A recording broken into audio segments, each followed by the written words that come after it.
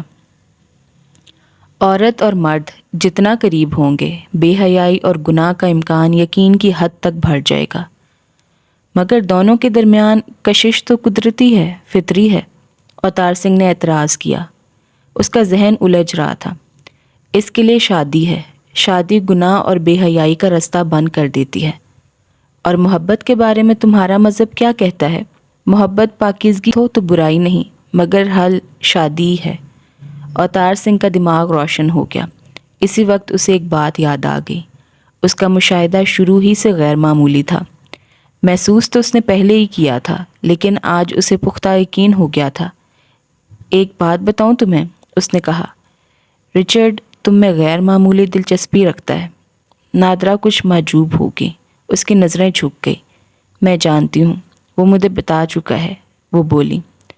اب یہ تمہارا ذاتی معاملہ ہے، میں تم سے کچھ نہیں کہہ سکتا، میں تم سے کچھ نہیں پوچھ سکتا، اوتار سنگھ نے کہا۔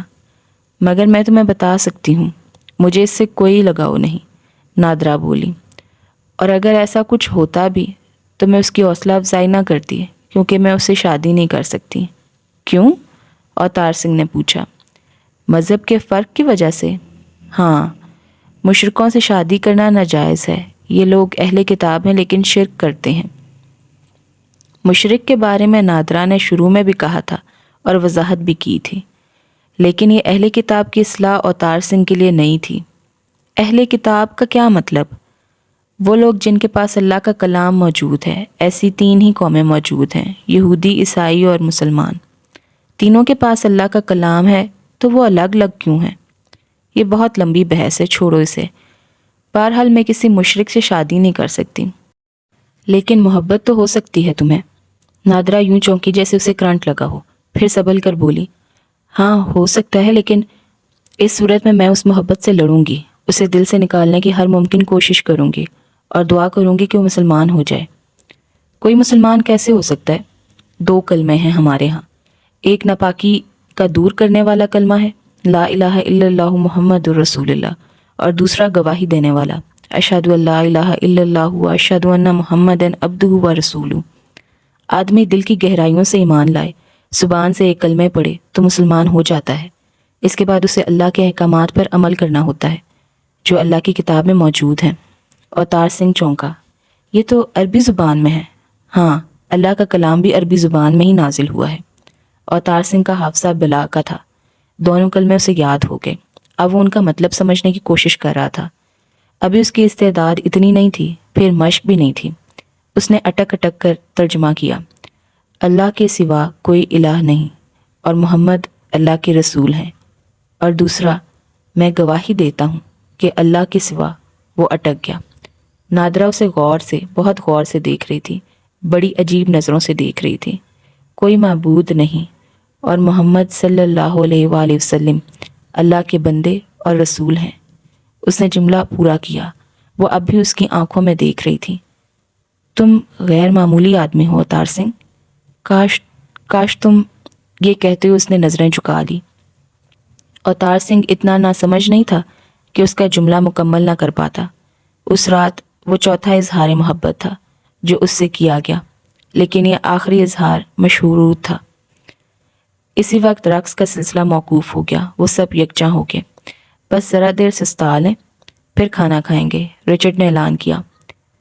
وہ پارٹی اور تار سنگھ کو سوچنے کے لیے بہت کچھ دے گئی۔ یہی نہیں، اس نے اس آواز والی کی محبت کو پھر سے توانا کر دیا۔ یہ بات نہیں کہ وہ محبت کبھی ہلکی پڑی ہے، البتہ یہ ضرور تھا کہ مصروفیت نے اسے دبا دیا تھا۔ اس کے پاس اتنا وقت ہی نہیں بچتا تھا۔ دوسرا، اب وہ اس آواز سے محروم بھی ہو چکا تھا۔ نادرا کی بات سنتے ہوئے اسے احساس ہوا تھا کہ اب وہ اس پر سوچ رہا تھا۔ محبت ایک آفاقی جذبہ تھا، اس کے بے شمار روپ تھے۔ ایک انسان کی دوسرے انسان سے محبت، دوستوں کی محبت، بہن بھائی کی محبت، ماں باپ کی محبت، اولاد کی محبت، اور سب سے بڑھ کر مخلوق کی اپنے خالق سے محبت، یہ سب محبتیں ہیں جو انسان کرتا ہے اور کرتا رہے گا۔ غور کرو تو ان میں سے کوئی بھی محبت بے غرض نہیں ہے۔ انسان کتنا ہی بے غرض ہو مگر کسی دوسرے انسان سے محبت کرتے ہوئے مکمل طور پر بے غرض نہیں ہو سکتا۔ کوئی غرض نہ ہو تو تنہائی دور کرنے کی غرض تو ہے، اکیلا تو کوئی نہیں رہ سکتا۔ انسان معاشرتی جانور ہے تو تعلق رکھنے کی غرض تو ایک بڑی سچائی ہے۔ دوستی کا بھی یہی حال ہے۔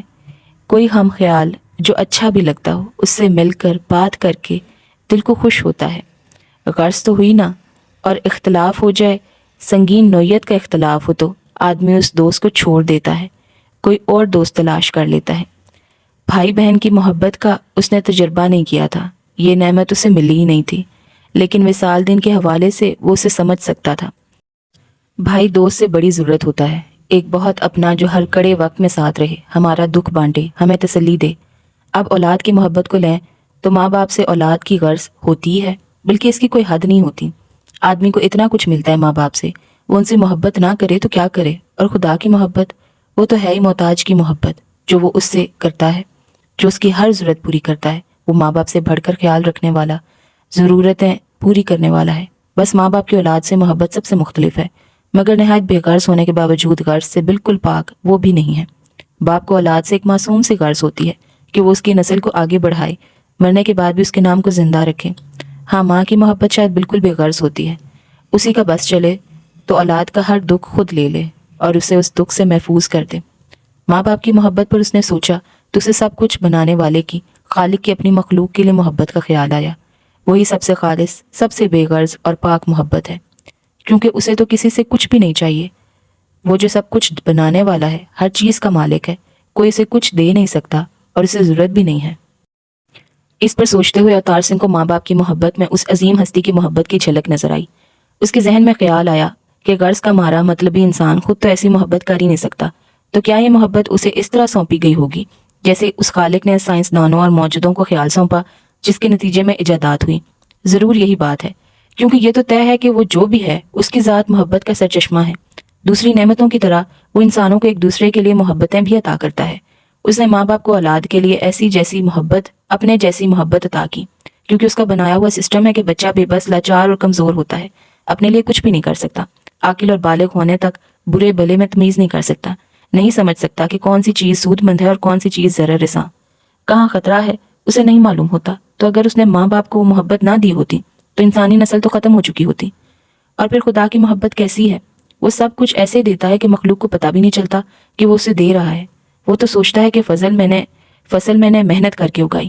اماں نے کہا تھا نا کہ بارش نہ ہو تو محنت کچھ بھی نہیں کر سکتی، گھٹا چھائی رہے، دھوپ نہ نکلے تو گندم پک نہیں سکتی، مگر اس بات پر غور کون کرتا ہے؟ اور اس مہان ہستی کو اس کی پرواہ بھی نہیں۔ شکر ادا نہ کرو تب بھی وہ دیتا رہتا ہے۔ وہ نہیں کہتا کہ میری بات نہیں مانو گے تو تمہیں کھانا نہیں ملے گا، وہ تو بس نوازتا ہی رہتا ہے۔ برسوں سے اوتار سنگھ یہ بات سوچتا رہا تھا کہ وہ اس مہان ہستی کو سمجھے گا، اس کے بارے میں زیادہ سے زیادہ جانے گا، تاکہ دنیا میں ہر چیز سے بڑھ کر وہ اس مہان ہستی سے محبت کر سکے، مگر اب تک وہ کچھ بھی نہیں جان سکا تھا۔ اور محبت کا وہ ارادہ تو رکھا رہ گیا۔ اسے ایک لڑکی سے محبت ہوگی، صرف اس کی آواز سن کر۔ بہت پہلے وہ اس محبت کا تجزیہ بھی کر چکا تھا۔ اس نے خوب ٹٹول لیا تھا کہ اسے لڑکی سے کوئی غرض نہیں۔ یہ بھی طے تھا کہ وہ بدصورت ہو تب بھی اس کی محبت میں کوئی کمی نہیں ہوگی۔ البتہ وہ یہ ضرور سوچتا تھا کہ اس محبت کا انت کیا ہے، یہ کہاں تک جائے گی۔ اب نادرہ کی گفتگو نے اس کے لیے اور دروازے کھول دیے تھے۔ مرد اور عورت کی اس محبت کا منطقی انجام شادی ہوتا ہے، تاکہ وہ ایک دوسرے کے ساتھ ایک دوسرے کے قریب رہیں اور مل کر اپنی نسل آگے بڑھائیں۔ اور اب وہ محبت اور ہوس کے فرق کو سمجھ سکتا تھا۔ اسکول میں اردو کے استاد نے شاعری کے حوالے سے محبت اور ہوس کا جو فرق سمجھایا تھا، وہ اتنی وضاحت سے اس کی سمجھ میں نہیں آیا تھا، لیکن اب وہ سمجھ گیا تھا۔ قربت شادی کے بغیر ہو تو پاپ ہے، محبت اور ہوس میں وہی فرق ہے جو پاپ اور پن میں ہے۔ اور اوتار سنگھ نے یہ بھی سمجھ لیا کہ محبت آدمی اوپر والے سے کرے یا اس کی کسی مخلوق سے، وہ عبادت ہوتی ہے۔ شرط یہ ہے کہ وہ پاک ہو اور محبت کرنے والا ہر پل یہ یاد رکھے کہ اسے اور اس کے محبوب کو اوپر والے نے بنایا ہے، احسان کیا، اور یہی نہیں ان کے دلوں میں محبت بھی ڈالی، ورنہ وہ یکجا نہیں ہو سکتے تھے۔ تو یہ اوپر والے کا احسان ہے اس خیال کے ساتھ محبت عبادت ہوگی اور اس کے بغیر ہوس۔ پہلی بار وہ مطمئن ہوا کہ اس نے محبت اور ہوس میں فرق کرنا سیکھ لیا ہے اور اب اس سلسلے میں کبھی دھوکہ نہیں کھائے گا۔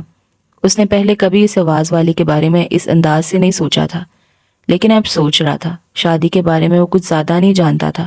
اب اس کا جی چاہا کہ اس کی شادی اسی لڑکی سے ہو، مگر نادرہ کی طرح وہ لڑکی بھی مسلمان تھی اور یقیناً وہ نادرہ سے اچھی مسلمان ہوگی، اور مسلمان لڑکی کسی مشرک سے شادی نہیں کر سکتی جبکہ ہندو مشرک ہوتے ہیں۔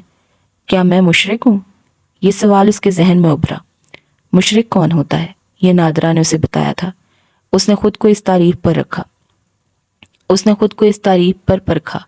اس اعتبار سے وہ مشرک نہیں تھا کیونکہ اس نے از خود یہ نتیجہ نکالا تھا کہ کائنات کا یہ مربوط نظام قوت کے ارتکاز کے بل پر قائم ہے۔ اقتدار ایک سے زیادہ قوتوں کے پاس ہوتا تو اس میں خلل پڑتا۔ اس نے ہمیشہ اس مہان ہستی کو ایک مانا تھا۔ وہ بلا شراکت غیرے پہ نظام چلا رہا تھا، تو وہ مشرک تو نہیں۔ اسے اطمینان کی سانس لی۔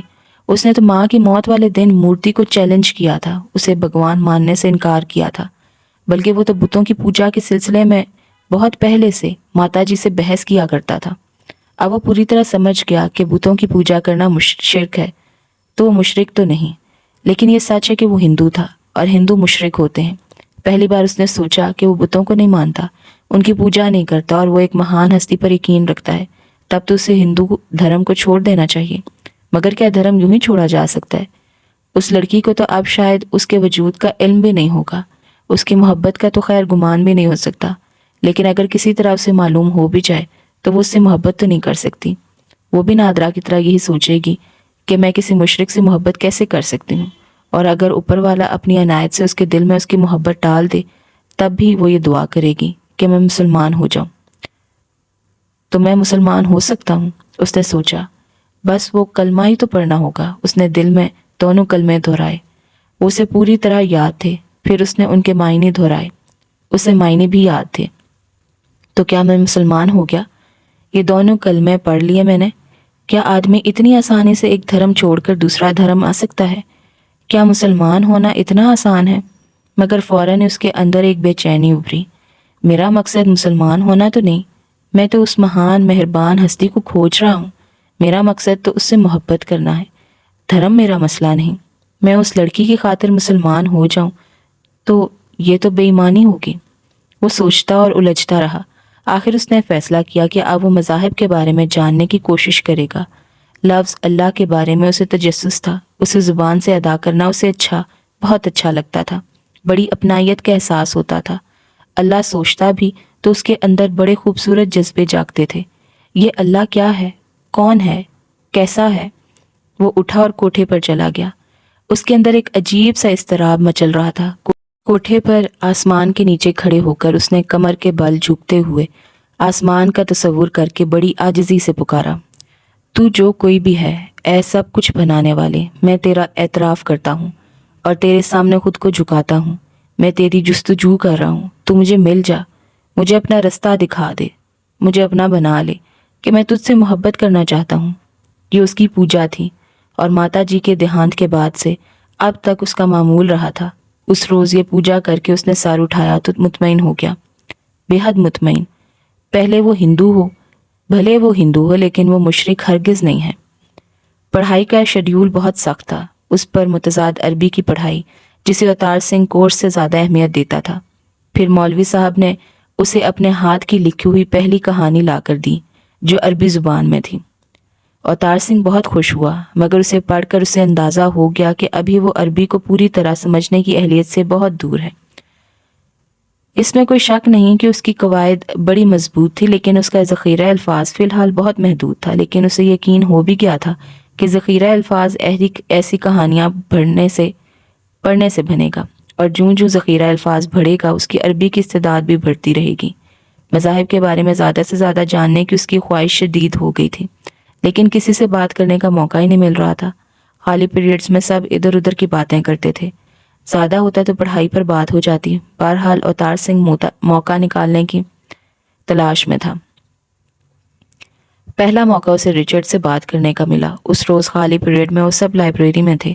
وجہ یہ تھی کہ امتحان قریب آ رہے تھے اور سب بڑی سنجیدگی سے پڑھائی میں مصروف تھے۔ اچانک رچرڈ نے کہا، میرے سر میں شدید درد ہو رہا ہے، کسی کا کافی پینے کا موڈ ہے؟ سب نے انکار کر دیا۔ میں چلتا ہوں، اوتار سنگھ نے کہا۔ تو آؤ پھر چلیں۔ وہ دونوں لائبریری سے نکلے اور کینٹین کی طرف چل دیے۔ کینٹین میں رچرڈ نے کافی کا آرڈر دیا۔ اوتار سنگھ کی سمجھ میں نہیں آ رہا تھا کہ بات شروع کیسے کریں۔ پھر اس نے بلا واسطہ بات کرنے کا فیصلہ کر لیا۔ رچرڈ، مجھے اپنے مذہب کے بارے میں بتاؤ۔ رچرڈ نے چونک کر اسے دیکھا۔ یہ خیال کیسے آ گیا تمہیں؟ اس روز پارٹی میں تم نے ہندو دھرم کے بارے میں جو کچھ کہا وہ میں بہت پہلے سے سوچتا رہا ہوں۔ ہر معقول آدمی کو سوچنا چاہیے، رچرڈ نے پرجوش لہجے میں کہا۔ میں غور کرتا ہوں تو تم لوگوں کا دھرم مجھے مذہب کہیں سے نہیں لگتا۔ ہاں، اسے ثقافت کہا جا سکتا ہے۔ بھلا بتاؤ تو، پتھر کے بتوں کی پوجا کرنا، انہیں بھینٹ دینا، اس عہد کے شایان شان تو نہیں؟ تم لوگ اتنے وہمی اور ضعیف العقائد ہو، اعتقاد ہو کہ درختوں تک سے اولاد مانگتے ہو۔ اوتار سنگھ کو یاد آیا کہ اس کے ماتا اور پتا نے اس کے لیے برگد کے درخت پر منت مانی تھی اور وہ پیڑ ہی سوکھ گیا تھا۔ میں اس سلسلے میں بہت شروع سے سوچتا رہا ہوں، میں نے کبھی دل سے پوجا نہیں کی اور 4 سال سے تو میں نے مورتیوں کو ماننا ہی چھوڑ دیا ہے۔ تو مجھے شروع ہی سے غیر معمولی لگے تھے۔ رچرڈ کے لہجے میں ستائش تھی۔ مگر رچرڈ، یہ کائنات کا نظام خود بخود تو نہیں چل رہا ہے، کوئی تو ہے جو اسے چلا رہا ہے۔ بے شک، اور وہ خدا ہے جس نے 6 دن میں یہ نظام قائم کیا۔ تو تم اسے خدا کہتے ہو، کیوں؟ آسمانی کتاب میں یہی نام ہے اس کا، گاڈ، خدا۔ اس نے اپنے بیٹے مسیح مصلوب کو دنیا میں اپنی کتاب دے کر بھیجا کہ انسانوں کو محبت کی تعلیم دے اور دکھوں سے نجات کا رستہ دکھائے۔ اوتار سنگھ کی آنکھیں حیرت سے پھیل گئیں۔ خدا کا بیٹا بھی ہے؟ یہ کیسے ہو سکتا ہے؟ اسے مقدس کنواری ماں نے جنم دیا تھا، پاک دامن میری نے۔ چرچ کے باہر بڑی صلیب پر تم نے ان کا مجسمہ دیکھا ہوگا اور ورجن میری کی شبیہ بھی دیکھی ہوگی، کم سن مسیح کو گود میں لیے ہوئے، چہرے کے گرد نور کا ہار۔ اوتار سنگھ نے دونوں چیزیں دیکھی تھیں۔ میں نے دیکھا ہے، وہ بولا۔ یہ بتاؤ کہ یہ کتنی پرانی بات ہے؟ ہمارا سنہ عیسوی مسیح کی پیدائش سے شروع ہوتا ہے۔ یہ 19ویں صدی پہلے کی بات ہے۔ یہ 19 صدی پہلے کی بات ہے۔ تو تمہیں کیسے معلوم کہ مقدس ماں اور مسیح ایسے تھے؟ اوتار سنگھ نے اعتراض کیا۔ اس کی کیا اہمیت ہے؟ اس زمانے میں کوئی مصور ہوگا، اس زمانے میں کوئی مصور ہوگا جس نے انہیں دیکھ کر ان کی تصویر بنا لی ہوگی۔ اوتار سنگھ کی تسلی نہیں ہوئی۔ ایک تو یہ خدا اس کے تصور کے خدا سے بہت مختلف تھا، اس پر یہ شبیہ اور مورتی والی بات۔ تمہارا مذہب ہم سے کچھ زیادہ مختلف تو نہیں؟ اس نے کہا۔ بت تو تم بھی بناتے ہو، مگر ہم بت پرست نہیں ہیں، رچرڈ نے سخت برا مان کر کہا۔ پہلے بت بنتا ہے، پھر بت پرستی ہی ہوتی ہے۔ میں ایسی باتیں نہیں سن سکتا، رچرڈ بدمزہ ہو گیا۔ کیوں؟ میں نے جب پہلی بار بھگوان کی مورت دیکھی تھی تو اپنی ماتا جی سے یہی سوال کیا تھا اور ان کے جواب سے مجھے تسلی نہیں ہوئی تھی۔ پھر میں نے کبھی بھگوان کو دل سے نہیں مانا۔ تم کیوں برا مانتے ہو؟ میں تو ایک معقول بات کر رہا ہوں۔ خیر چھوڑو اس بات کو۔ اور یہ تمہیں کیسے پتا چلا کہ مسیح خدا کے بیٹے تھے؟ ہمارے پاس آسمانی کتاب بائبل ہے نا، اس میں لکھا ہے اس میں یہ لکھا ہے۔ رچرڈ گڑبڑا گیا۔ ظاہر ہے اس میں لکھا ہوگا، تبھی تو ہم یہ بات مانتے ہیں۔ تم نے نہیں پڑھی بائبل؟ نہیں۔ رچرڈ کچھ شرمندہ نظر آ رہا تھا۔ اس نے کافی کی پیالی خالی کر کے ہٹا دی۔ اب چلیں، پیریڈ شروع ہونے والا ہے۔ اوتار سنگھ بھی اٹھ کھڑا ہوا۔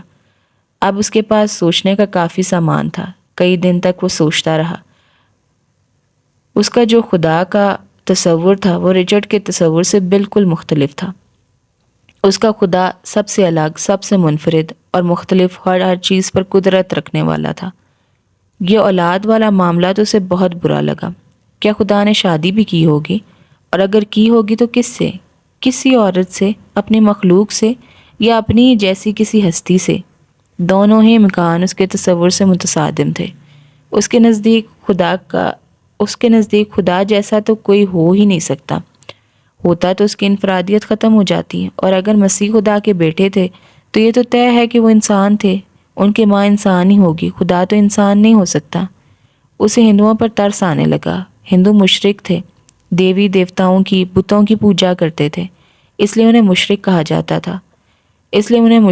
جاتا ہے۔ اور شرک کا جو مطلب نادرا نے اسے بتایا تھا، اس کے مطابق تو عیسائی بھی مشرک تھے۔ انہوں نے خدا کی فیملی بنا دی تھی، اور مورتیاں تو وہ بھی بناتے تھے، مگر نادرا کا کہنا تھا کہ وہ اہل کتاب ہیں۔ تو کسی کے پاس آسمانی کتاب ہو تو شرک کرنا اس کے لیے جرم نہیں رہتا؟ یہ تو بے انصافی ہے۔ اور یہ آسمانی کتاب والا معاملہ بھی وہ پوری طرح سمجھ نہیں پایا تھا۔ کیا وہ کتاب خدا کی لکھی ہوئی تھی، خدا کی تحریر تھی؟ اور ایسی کتنی کتابیں دنیا میں ہیں، ہندوؤں کو کوئی کتاب کیوں نہیں ملی؟ سوچنا ختم ہوا تو اس کے پاس سوال ہی سوال تھے، جواب اسے تلاش کرنا تھے۔ وصال دن کے امتحان بھی ہو چکے تھے اور نتیجہ بھی نکل آیا تھا، وہ پاس ہو گیا تھا۔ مبارک ہو ویر جی، تمہیں تو آزادی مل گئی۔ اوتار سنگھ نے اس سے کہا۔ آزادی کیسی؟ میں تو تمہارے ساتھ ہی آزاد ہوں گا، وصال دین نے کہا۔ نہیں ویر جی، اب یہ ممکن نہیں، اوتار سنگھ نے گہری سانس لے کر کہا۔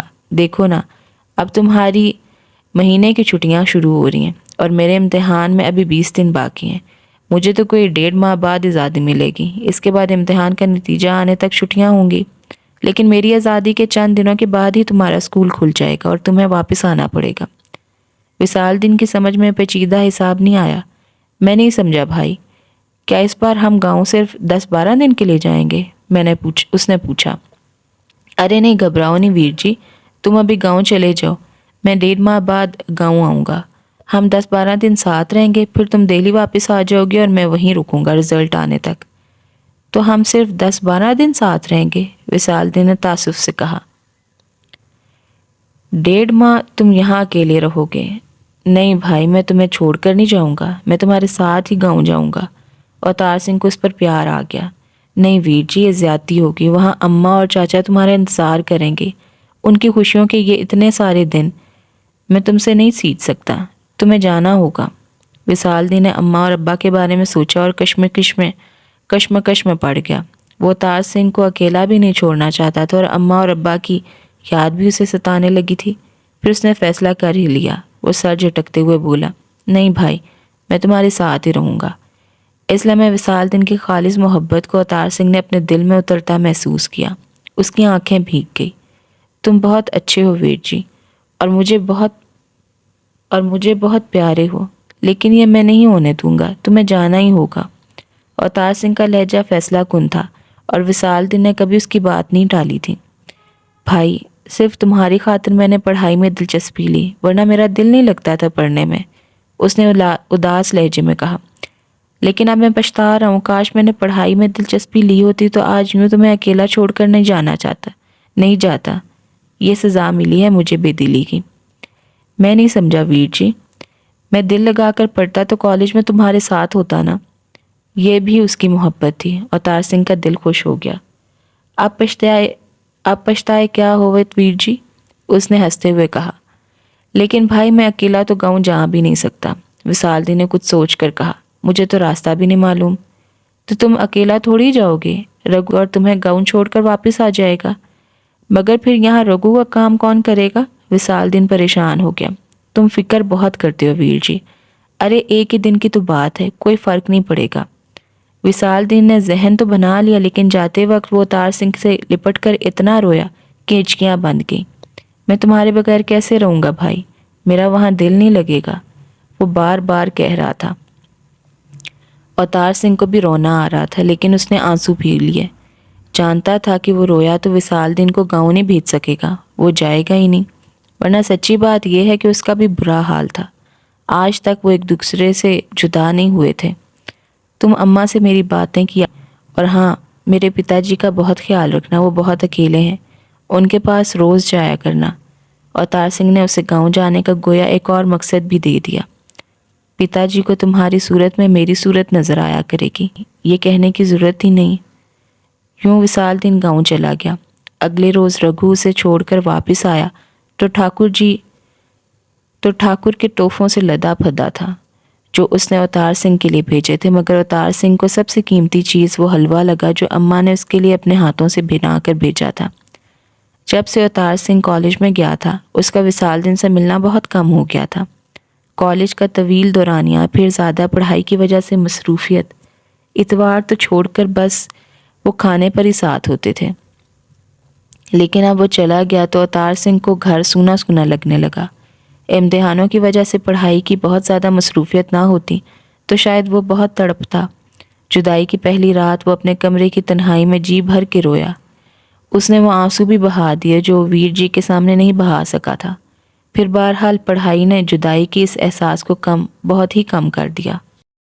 وصال دین گاؤں پہنچا تو سب سے پہلے اس کی ملاقات ابا سے ہوئی جو کھیتوں میں کام کر رہے تھے۔ اس نے ابا کو سلام کیا۔ رگو نے انہیں پرنام کہا۔